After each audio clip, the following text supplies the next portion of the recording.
What if I told you your mind isn't broken? It's just been hijacked by dopamine, by distractions, by everyone's expectations but your own. You're not the problem, but you're the one who has to fix it. Every time you scroll past your goals, every time you choose comfort over growth, you're quietly training your brain to settle. And that version of you, the one who knows they're capable of more, they're drowning. But here's the truth. You can't just motivate your way out of this. You need to unfuck your mind. Strip it clean. Rebuild it strong. And it only takes 7 days to start. Delete one app. Silence one person. Protect your mental space like it's sacred, because it is. No music, no scrolling, just you and your thoughts. Ask yourself, what am I running from?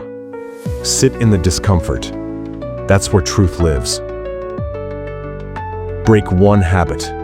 Wake up at 5 a.m. Take a cold shower. Speak up. Remind your brain, I'm not who I used to be. Forget perfection. Do one thing today that moves you forward, no matter how small. Tiny victories compound into massive momentum.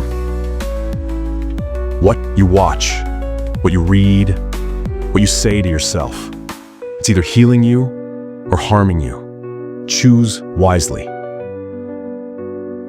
Own your shit. No blame. No victimhood. No hiding. Growth starts where excuses end. Act like the version of you who already escaped the cycle. Not perfectly, but intentionally. You don't need motivation.